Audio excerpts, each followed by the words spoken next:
Hello and welcome to another episode of the IPA in Conversation series, where the IPA talks to some of our 83 members around the world to see how they are coping with the COVID pandemic.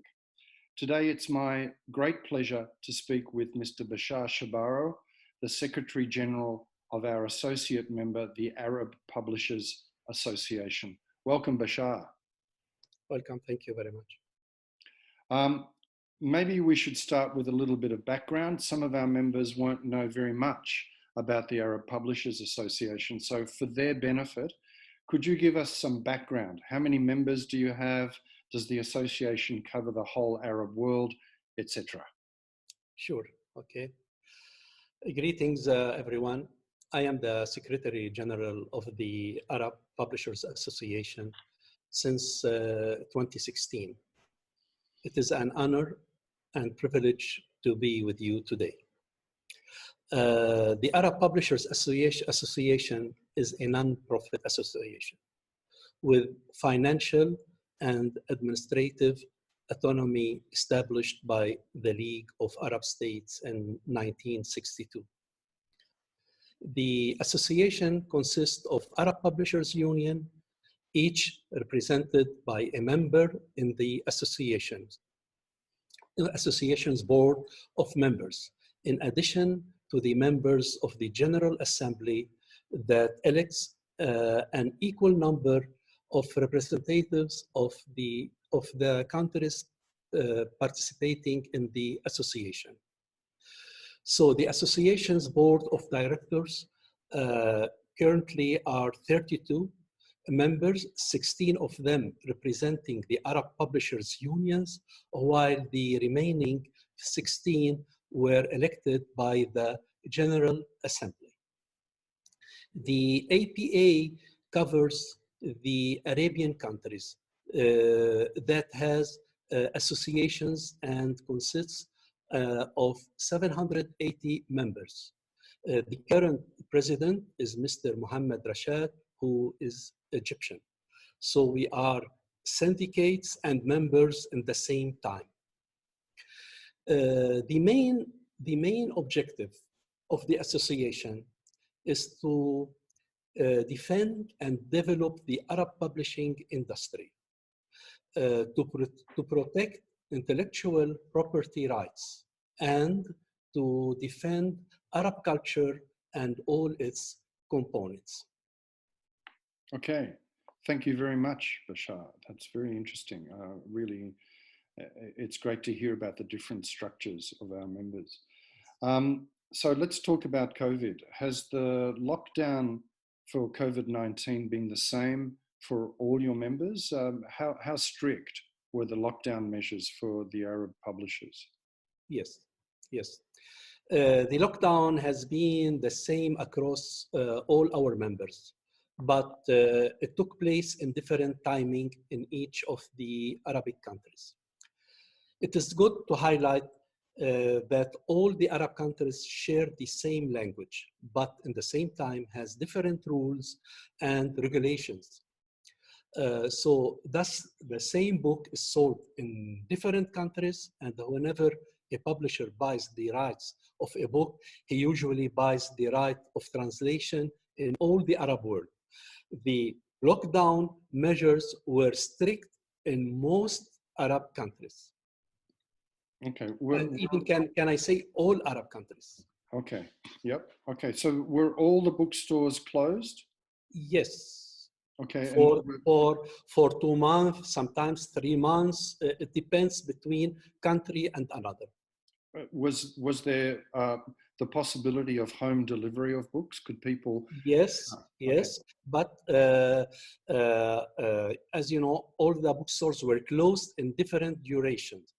Okay. And depending on each country's regulations, many publishers activated the home deliveries, but some warehouses were closed, and thus the distribution wasn't in full capacity. Okay.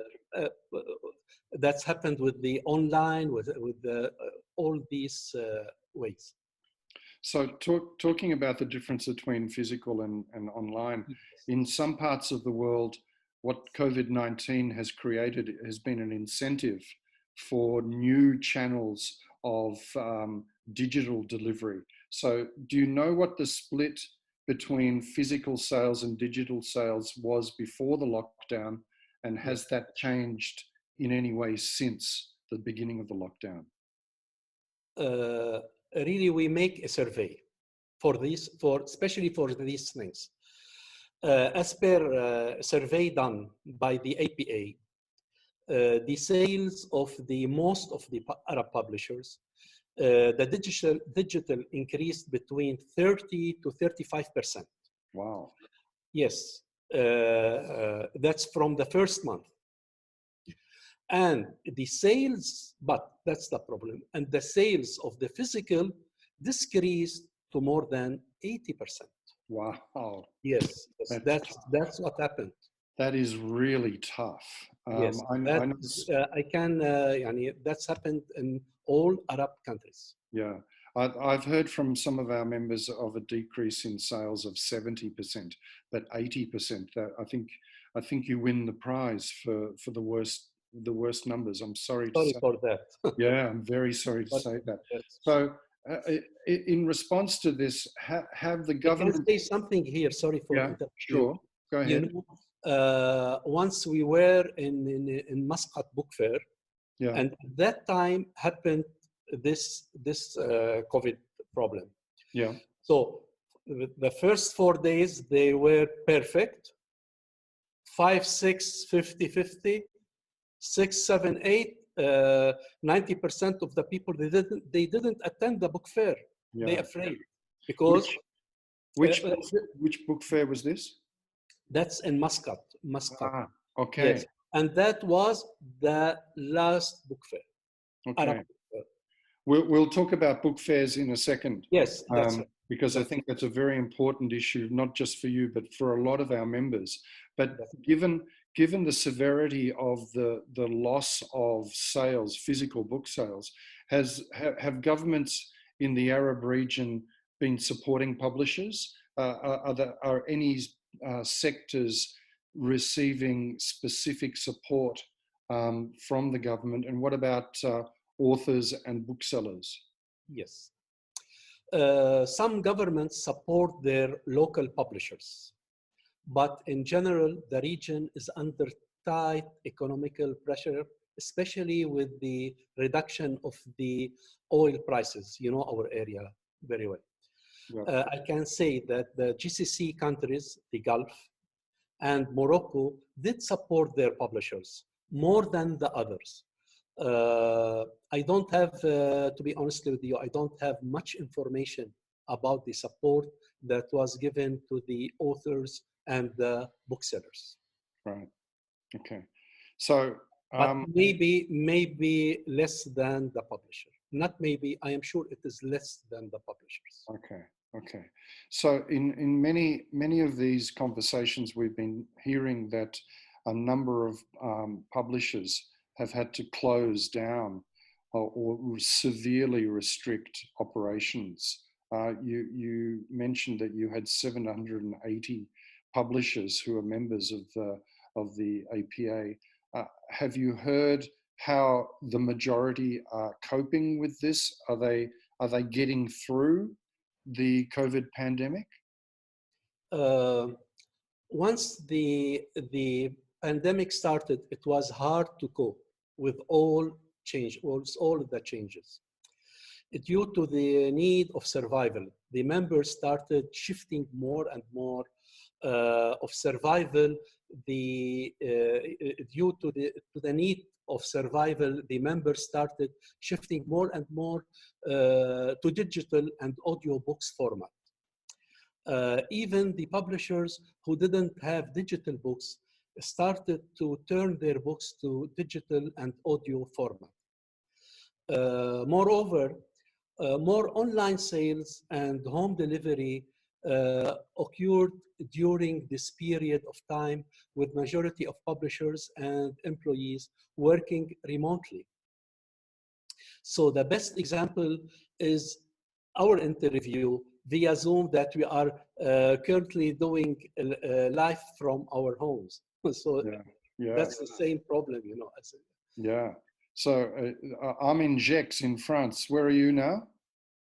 I am in Doha. Yeah. So some things get better. Okay. So this communications Yes, revolution yes. is something that I think will keep going into the future. Okay. So what have publishers done in response to the COVID pandemic? In other parts of the world, for example, education publishers have been supporting teachers and pupils and even parents during this homeschooling epidemic. So, what's been happening in the Arab world? Yes.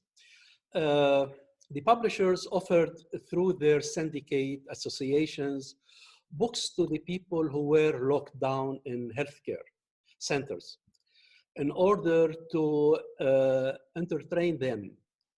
Other publishers offered the digital books through their official websites. That's the two ways they, I noticed that some publishers started a free online storytelling service to entertain children also. So that's what happened in Yeah, a way or another in our area. it sounds very similar to what education Yes, publishers have yes, done yes. elsewhere in the world. So that's good news. But obviously, we're concerned that once the COVID crisis is over, then the usual selling conditions apply, or licensing conditions apply, and we go back to a sustainable model in the future, because obviously giving content away for free is not a way of making business. That's right. That's right. We talked briefly, you mentioned the Muscat Book Fair, and it sounds like that's the last book fair that happened in the Arab world. Yes. Um, they've all been cancelled in the meantime. When do you think, which book fair do you think will be the next one to open for business? Yes. The book fairs in Arab world is something very important. Let me say for you, the cancellation first of the local books fairs caused a big loss in our industry, especially with the presence of weak effective distribution channels. As per also our survey, the publishers get more than 50% of their revenues from the book fairs during the year. The next book fairs will be in Sharjah. It should be between 4 and 24 November this year. And the second one in Doha between 7 and 16 January 2021. Okay. These are still fixed that inshallah that it will happen. Okay. But most of the book fairs has been canceled so far. Right. Usually we have between 15 to 17 book fairs in the MENA region. Okay. So, well, let's talk about online, because Okay, so we've been hearing from other members where book fairs are really, really important. For instance, the Koreans also focus on their book fair every year and gain a lot of their income from that book fair. They've decided to go digital, online.